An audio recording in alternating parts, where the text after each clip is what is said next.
Seja bem-vindo ao Fórum. Hoje nós vamos falar sobre um assunto que ganhou destaque nos noticiários do país: a violência sexual. Ela se materializou brutalmente no Piauí, onde uma adolescente de 17 anos foi estuprada por 5 homens. E também no Rio de Janeiro, onde outra jovem, essa de 16 anos, denunciou o estupro coletivo por parte de mais de 30 homens. Ato que ainda foi gravado e divulgado nas redes sociais. Participam do debate a presidente da Comissão Nacional da Mulher Advogada, Eduarda Mourão, e também Jaime Nadal, representante do Fundo de População das Nações Unidas. Bom, sejam muito bem-vindos, obrigado pela presença. Muito obrigado. Obrigada. Obrigado a você. Começando por esses casos, então, são casos de jovens, de adolescentes, estupradas por muitos homens, e depois esses casos ainda caem nas redes sociais. O que está acontecendo? Como é que a gente chegou nesse ponto? A internet chegou muito rapidamente à sociedade brasileira e os jovens gostam da internet, utilizam a internet. Então, a desinformação também sobre a penalidade, a punição, isso faz com que as redes sociais possibilitem a divulgação desses vídeos, mas a sociedade precisa ser informada e precisa ser, digamos assim, conduzida a encerrar de uma vez por todas com esse tipo de prática. E crimes como esse, que chegam a divulgar, uma divulgação maior, possibilitam que todos tomem conhecimento de que há uma punição, há uma lei específica para isso. Manter, divulgar vídeos pornográficos e que divulguem estupros e violência física e sexual é crime. Então, acho que a sociedade brasileira hoje começa a refletir melhor sobre isso. O senhor concorda? Eu acho que existe no mundo todo, e obviamente no Brasil também, uma certa cultura da tolerância e da naturalização de expressões que são derogativas contra a mulher, que refletem uma situação de desigualdade, de inequidade e que permitem, toleram este tipo de situações, não? Si nós pensamos cuántas mulheres têm sido agredidas verbalmente, por exemplo, quando estão caminhando na rua, no ônibus, no trabalho mesmo, não? O que as mulheres têm que suportar em muitos âmbitos, que são agressores sexistas, são agressores machistas, que têm a sua expressão final em casos como esses estupros coletivos que têm acontecido recentemente no Brasil. Quando pensamos em tudo isso, ¿por qué esas personas están compartiendo eso en las redes sociales? É porque esas personas consideran que eso faz parte de una cultura que tem tolerado diferentes graus de violencia y de agresión contra las mujeres históricamente. Y eso obviamente va a precisar de un trabalho muito forte nas áreas de prevenção, proteção e punição desse tipo de comportamentos. Eu acho que é muito importante ter presente que no caso do Brasil, cada 11 minutos acontece um estupro. E isso faz parte, desgraciadamente, das estatísticas. E detrás disso há pessoas, há mulheres, e há uma cultura onde isso tem se naturalizado. Não? Isso realmente é o que temos que revertir. Não? Agora, como é que se muda essa cultura? A gente falava justamente sobre isso, né? Sobre cultura. São regiões geralmente mais pobres, com menos educação, menos respeito. Isso acaba caindo nas redes sociais. Como é que se muda uma cultura?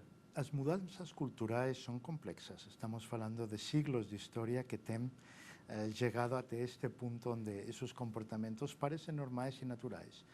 Eu acho que o que é importante é trabalhar em 3 pilares. O primeiro deles é a prevenção. E para a prevenção é muito importante trabalhar no âmbito educativo.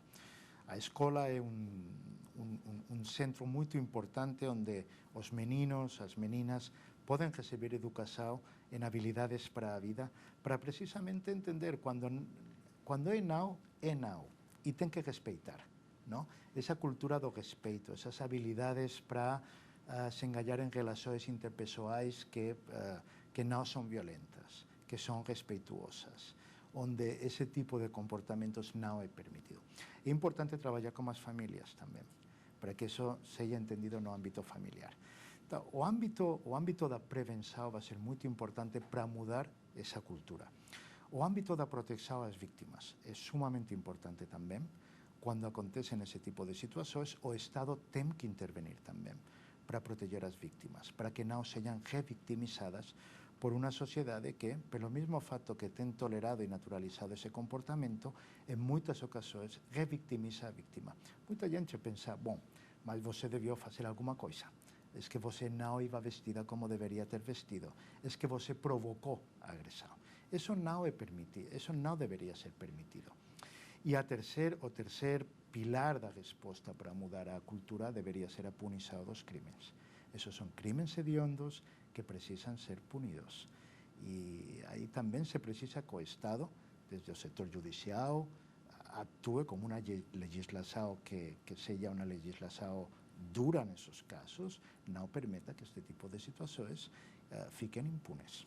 Houve o caso do Rio de Janeiro, a gente falou bastante, também houve o caso do Piauí. A senhora é do Piauí. Sou do e Piauí. Contava que lá há casos como esse e são terríveis, assim como em todo o país. Infelizmente, nos últimos 5 anos já ocorreram pelo menos 11 casos de estupros coletivos. Sabemos também que o estupro é um crime subnotificado. Praticamente as vítimas se sentem inibidas e sem esperança de notificá-lo, né? Mas, à medida em que esses crimes vão chamando mais atenção, evidentemente que vai dando uma maior segurança a que as vítimas possam reclamar e possam identificar. Inclusive, quando é menor, o próprio Ministério Público tem esse papel de fiscal da lei e protetor do Estado, né? Então, a partir daí é que nós observamos que no Piauí, o que chamou muita atenção, o crime que ocorreu no Castelo do Piauí no ano passado, e de lá para cá já outros 2 estupros coletivos aconteceram, inclusive um na mesma semana do estado do Rio de Janeiro. Infelizmente, essa prática tem ocorrido com frequência. Mas, como o Dr. Jaime mencionou, a cada 11 minutos, uma mulher sofre estupro no nosso país. Então, o estupro coletivo ou o estupro individual, ele ocorre de qualquer maneira. Então, nós temos realmente que trabalhar em cima desses 3 pilares. Eu concordo em relação a isso, porque precisamos mudar essa realidade. Sabemos que é bem difícil. O Brasil ainda permanece em 5º lugar na violência contra a mulher, né? Nesse ranking negativo. E, infelizmente, a mulher, segundo dados do IPEA, a própria sociedade entende pela culpabilização da vítima. Então, quando ocorre a notificação de um crime de estupro, sempre a vítima é dada como culpada, porque vestiu essa roupa, porque foi para aquela festa, porque estava sozinha. Então, não se questiona justamente a base, o porquê da prática desse crime hediondo. Fala-se muito nisso mesmo, o suposto comportamento da vítima. Isso não está em questão, é um crime, ponto. Não está em questão. Exatamente. O objeto jurídico do crime de estupro é a liberdade sexual, é o sujeito ou a vítima ou qualquer pessoa poder escolher, ter a liberdade de escolher o seu parceiro sexual. No momento que isso é tolhido sob violência e sob ameaça, fere justamente o princípio da dignidade social e o princípio da dignidade humana. Temos que realmente buscar penalidades e leis mais severas para isso, não só trabalhar bastante a educação, porque é o ideal para as mulheres e para as vítimas de estupro, porque não só mulheres sofrem estupro, não é? Homens também, e hoje com os trans também, né? Os transexuais também têm sido muito vítimas de estupro. Então, a lei diz uma pessoa, não é isso? Alguém, isso. Houve essa mudança justamente com a fusão entre o crime de estupro e o atentado ao pudor, com essa fusão para o novo crime de estupro, a partir de 2009, então saiu da figura passiva do crime de estupro, do sujeito passivo, deixou de ser somente a mulher, passando para alguém. Então, tanto faz o sexo. Ela é vítima, a pessoa é vítima. E, como tal, ela tem a sua liberdade privada, o que é realmente fere, como mencionei, esses dois princípios, razão pelo qual é um crime hediondo. Voltando a essa questão do estupro coletivo, doutor Jaime, o ideal seria o quê? Uma delegacia especializada, uma mudança de cultura, de educação, como o senhor já deixou claro aqui para a gente, mudança na legislação brasileira. O que é o ideal? Bom, eu acho que para mudar essa cultura, o que seria muito importante seria trabalhar temos cenários ao longo prazo, ao meio prazo e ao curto prazo. Ao curto prazo, que realmente eu acho que é muito importante em relação a esse caso, é a proteção da vítima e a punição das pessoas que ficaram envolvidas nesse crime, não? No meio e longo prazo, eu acho que temos que ter um olhar mais às questões estruturais que têm justificado e permitido que isso acontecesse.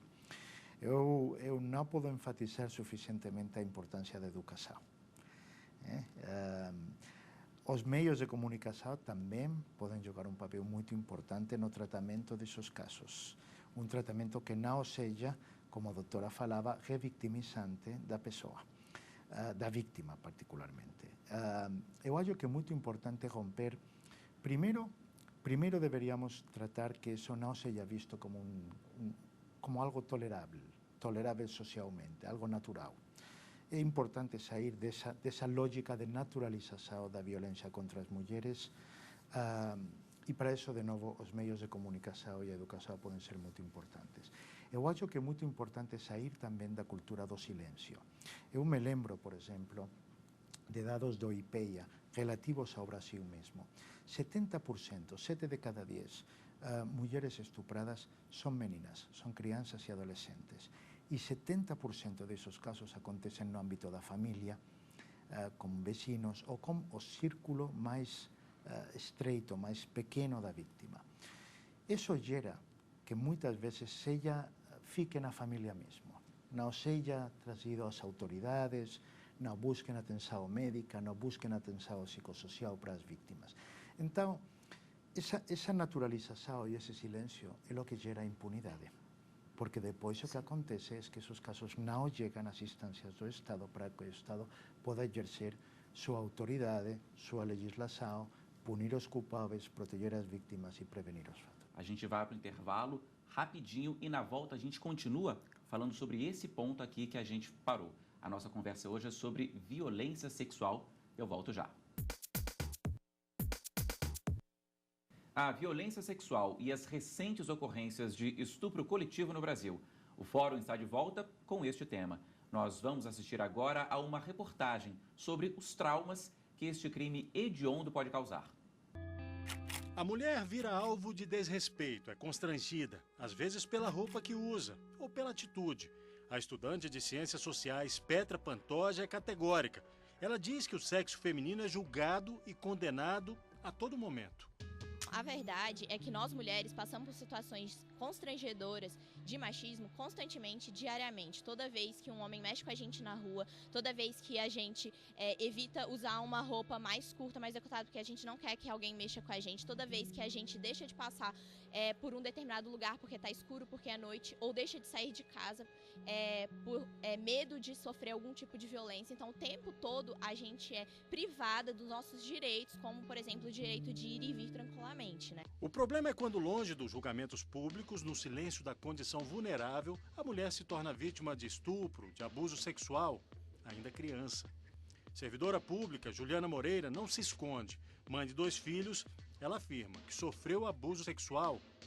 O primeiro abuso foi quando eu estudava em escola de freiras, né? E eu fui ao psicólogo e o psicólogo me molestou, né? Me tocou. E quando eu tive 11 anos, a minha avó abrigou uma pessoa, né, na residência dela, e esse homem me molestou. Só que não chegou a vias de fatos, mas houve toque, né? Porque no dia, graças a Deus, meu tio me chamou. A professora do Departamento de Psicologia Clínica da Universidade de Brasília, Gláucia Diniz, pesquisa a violência contra a mulher. E em relação ao estupro, ela conta que são muitas. as consequências psicológicas. É comum a presença de depressão, de ansiedade, de sintomas de estresse pós-trauma. Pode ocorrer bulimia, anorexia, enxaqueca crônica, enfim, vários sintomas que são decorrentes dessa dor, dessa, vamos dizer assim, dessa afronta, né, à identidade, ao corpo, à sexualidade dela.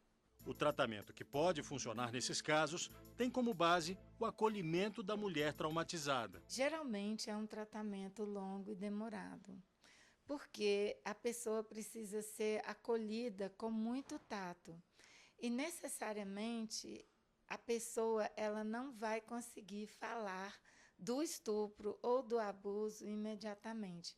Muitas mulheres têm vergonha de trazer a questão do abuso ou do estupro, seja por familiares ou por estranhos, porque muitas vezes as mulheres são culpadas pelo abuso. Coisas que imputam à mulher a responsabilidade pelo que aconteceu com ela. A maioria de crimes como esse acontece dentro de casa, 7 em cada 10. O senhor trouxe essa estatística aqui pra gente. Correto. A família é importantíssima nesse aspecto. Como prevenir, como ajudar, mas não só a família, né? A escola, o Estado, a escola tem papel fundamental. Eu acho que a escola tem um papel fundamental em dois sentidos. Equipando, dando conteúdos às crianças sobre como identificar a violência, sobre o que fazer se eles ou elas têm sido vítimas ou acham que podem ser vítimas, mas também em termos de mudar a cultura, mudar essa cultura. Falávamos faz um momento das habilidades para a vida. Você pode começar a trabalhar umas habilidades para a vida que incorporem temas como, por exemplo, relações interpessoais, autoestima, cultura de não violência, respeito às opiniões dos demais, desde que as crianças são muito pequenas. Aprender a que não é não é sumamente importante para os meninos, porque em algum momento, possivelmente, eles vão se encontrar numa situação onde eles vão ouvir uma pessoa que potencialmente é uma vítima de violência sexual falar não. E eles têm que saber que têm que parar lá. Então, é muito importante para a formação das crianças ter uma compreensão desses temas, esses temas que têm a ver com relações interpessoais e temas de gênero. Eu gostaria de aproveitar para expressar a preocupação que desde o sistema das Nações Unidas temos expressado sobre a retirada dos conteúdos em equidade de gênero em algumas escolas, em alguns estados.